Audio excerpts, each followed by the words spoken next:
Israel अपने मददगार America द्वारा खुले मंचों से कही जाने वाली बातों को भी अनसुना करते हुए हमास और हिजबुल्लाह से युद्ध जारी रखे हुए है।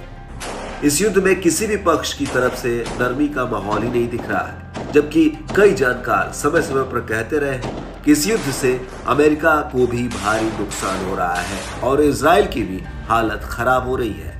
आरोप ये भी लगे कि इजराइल के प्रधानमंत्री चुनाव को देखते हुए वहां के वर्तमान प्रधानमंत्री बेंजामिन नेतन्याहू युद्ध को जारी रखे हुए हैं, क्योंकि वो चुनाव में युद्ध का फायदा लेना चाहते हैं।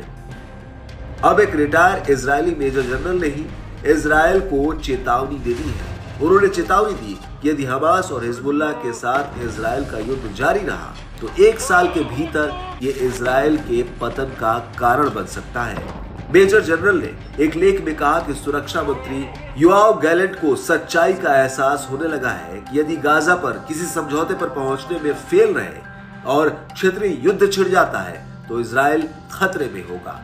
इजरायली सेना के गाजा शहर में प्रवेश करने के बाद गैलेंट ने दावा किया कि वे गाजा शहर और उसकी सुरंगों पर कंट्रोल कर लेंगे और हमास को हरा देंगे, लेकिन ये अभी उनकी पहुंच से दूर है। उन्होंने कहा कि मुझे लगता है कि गैलेंट को अब एहसास हो गया है कि युद्ध अपना उद्देश्य खो चुका है और इजराइल गाजा के दलदल में डूब रहा है, वहां अपने सैनिकों को खो रहा है। ऐसे में हमास को उखाड़ फेंकने का लक्ष्य दूर दिख रहा है।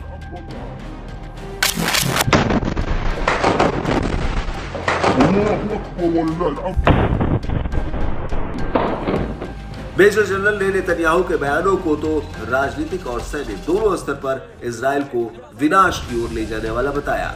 उन्होंने इजराइल की वर्तमान सैन्य स्ट्रेटेजी को भी कमजोर बताते हुए कहा कि 8 महीनों में भारी बमबारी के बाद भी हमास के जमीनी सुरंग नेटवर्क काफी हद तक बने हुए हैं और इन समूहों ने अपने रैंकों को फिर से भर दिया है। दूसरी तरफ इजराइल की बात करें तो उसके गोला बारूद खत्म हो रहे हैं और अब एक बार फिर वहां के लोग सेना में शामिल होने से दूर भाग रहे हैं। ऐसे में इजराइल के सामने चुनौतियां कम नहीं है।